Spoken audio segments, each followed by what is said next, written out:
Good morning बच्चों। आज हम अध्याय 1 पृथ्वी पर जीवन के बारे में पढ़ेंगे। बच्चों, हमने कक्षा 6वीं में पढ़ा है कि पौधे और जीव जंतु इनके 3 मूलभूत आवश्यकता हैं जो इनको जीवन यापन के लिए ज़रूरी है, जो कि है भोजन, जल और वायु। हवा, पानी और भोजन। इन तीनों आवश्यकताओं के बिना जीवन असंभव है। तो इसी प्रकार इसके कारण जो जीवन यापन कर रहे हैं जीवधारी, ये अलग अलग पर्यावरण में रहते हैं। कुछ ज़मीन पर रहते हैं तो कुछ पानी में रहते हैं, कुछ जीवधारी हवा में रहते हैं। तो जहाँ पर इनको सरलता से इनके जीवन के लिए भोजन, पानी, हवा मिलती है, वहाँ पर ये अपना आवास या न रहने का स्थान बना लेते हैं, जहाँ इनको रहने में सुलभता होती है।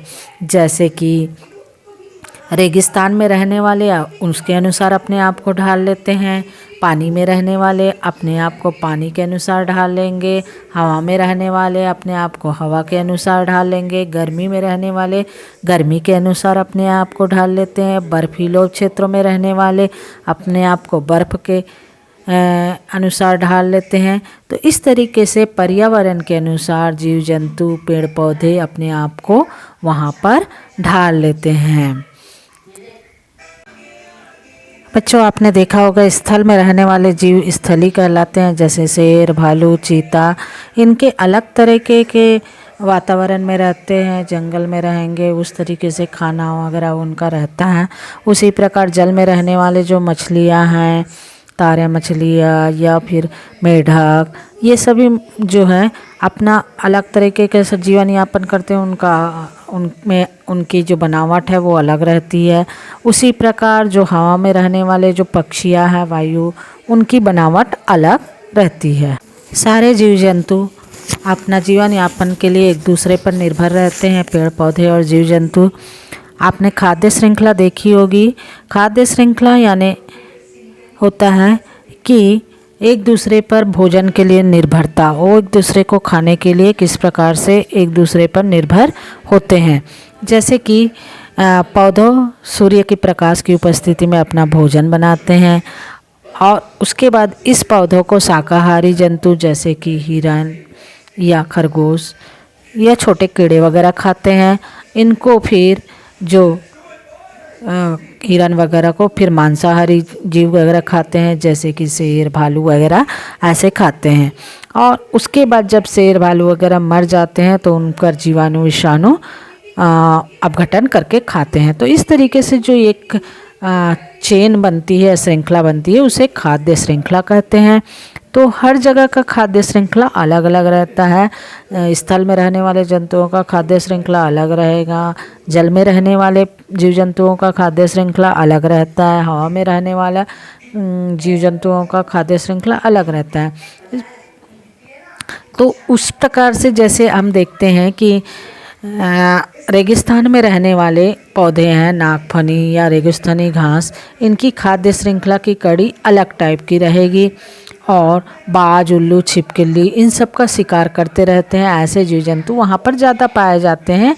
और समुद्र में रहने वाले जो जीव खाद्य श्रृंखला, उसमें शैवाल, छोटे छोटे जो पौधे रहते हैं, वो सूर्य की प्रकाश में भोजन बनाएंगे कार्बन डाइऑक्साइड से, और उसके बाद उनको छोटे मछलियाँ खाएंगी। फिर छोटे मछलियों को बड़ी मछलियाँ, बड़ी मछलियों को फिर और कुछ जीव जंतु जो समुद्री जीव है, इस तरीके से खाद्य श्रृंखलाएँ वहाँ पर बनती है। अगर हम अब बच्चों हम ध्रुवीय क्षेत्रों के बारे में पढ़ते हैं। आप जानते हैं ध्रुवीय क्षेत्र किसको बोलते हैं? जहाँ पर बर्फ़ ही बर्फ़ होते हैं और बहुत ज़्यादा अधिक ठंड होता है। ऐसे ही पृथ्वी पर 2 ध्रुवीय क्षेत्र है, एक उत्तरी ध्रुव और दक्षिणी ध्रुव।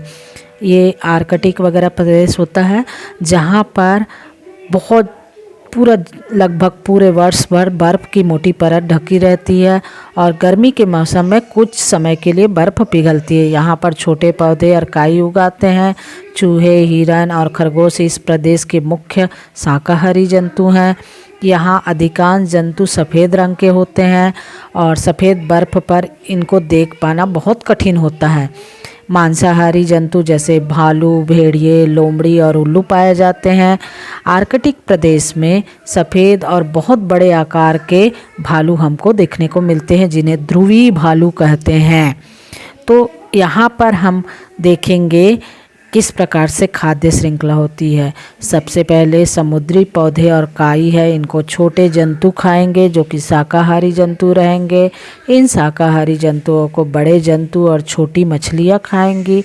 इन छोटी मछलियों को बड़ी बड़ी मछलियाँ खाती है और बड़ी मछलियों को सील खाते हैं और सील को फिर वहाँ पर पाए जाने वाले ध्रुवीय भालू खाते हैं। तो इस तरीके से खाद्य श्रृंखला हमको ध्रुवीय क्षेत्र जहाँ पर बहुत ही ज़्यादा बर्फ़, साल भर बर्फ़ पाए जाते हैं, ये देखने को हमको मिलते हैं।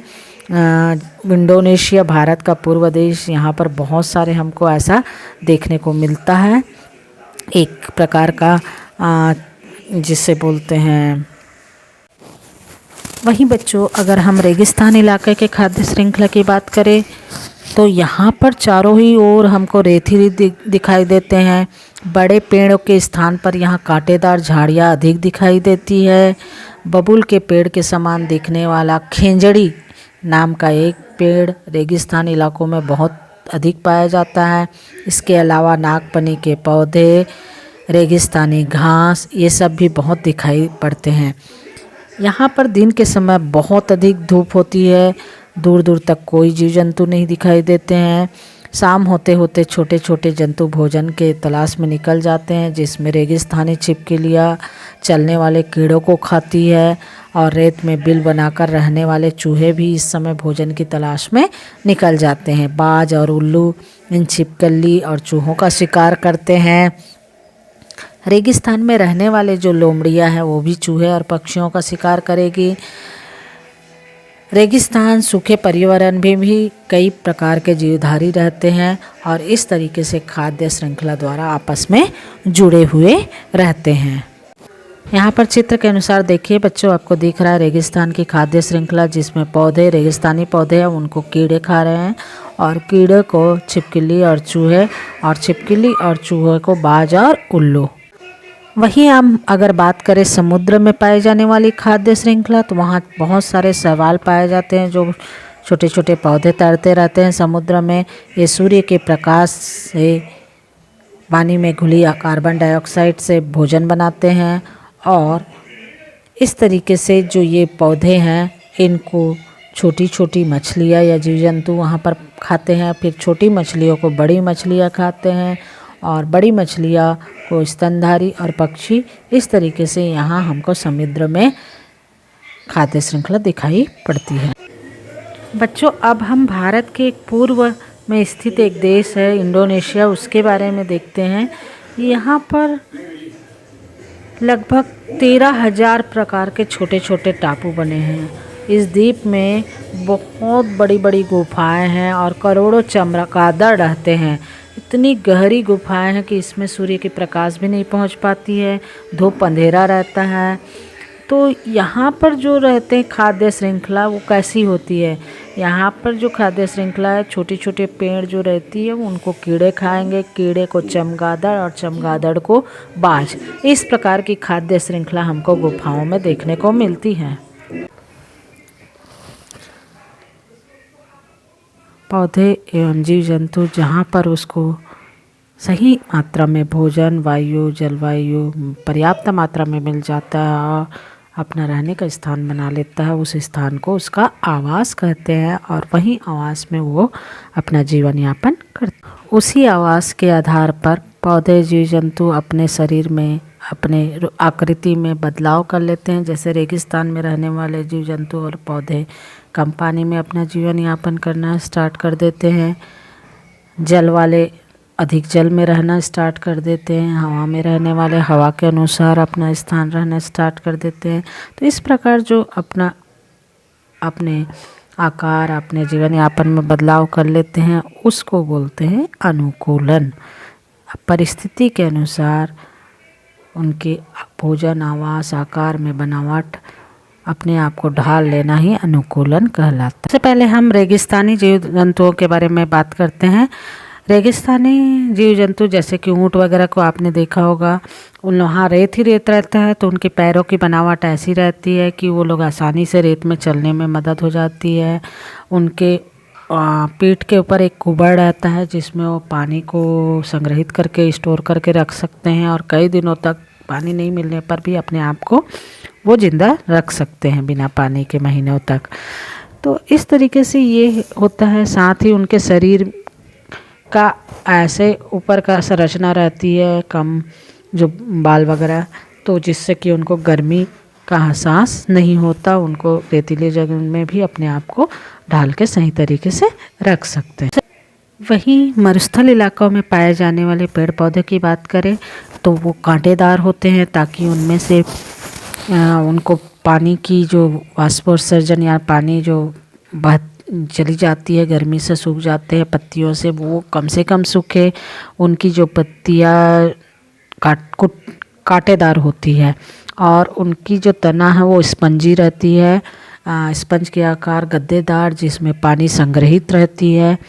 तो इस तरीके से उनको पानी की बचत करना ज़रूरी हो जाता है वहाँ पर रहने के लिए। तो इस प्रकार से अपने आप को ढाल लेते। ध्रुवीय क्षेत्र में पाए जाने वाले, जैसे कि आर्कटिक क्षेत्र में पाए जाने वाले जो भालू है, जिसको ध्रुवीय भालू कहते हैं, उनमें घने घने बाल होते हैं, सफ़ेद कलर होते हैं, ताकि वो लोग अपने आप को ठंड से बचा सके। इस प्रकार से अपने आप को वो वातावरण के अनुसार अनुकूलित कर लेते हैं। कम -60 डिग्री, 0 से कई डिग्री नीचे तापमान में भी वो रहने के लिए सक्षम हो जाते हैं। हमारे पर्यावरण में 2 प्रकार के घटक पाए जाते हैं, सजीव और निर्जीव घटक। सजीव में पेड़ पौधे और जीव जंतु आते हैं, और निर्जीव घटक के अंदर जल, वायु, भूमि, प्रकाश, ये सब आते हैं। इन दोनों घटकों के बीच जब अच्छा तालमेल होता है, संतुलन होता है, तभी जीवन यापन संभव हो जाता है। ये जो विभिन्न घटक है, जब प्रदूषित होने लगेगा तो कठिनाई उत्पन्न होती है। हमको हवा, जल, स्वच्छ पानी, सूर्य के प्रकाश अच्छे से प्राप्त होगा, तो ऊर्जा सही तरीके से मिलेगा और सारे कार्य सही तरीके से होगा। पर्यावरण, समाज, पर्यावरण के अन्य जीव को हानि पहुँचाने बिना सारे जीवन यापन शांतिपूर्ण ढंग से अच्छे तरीके से हो पाएगा संभव।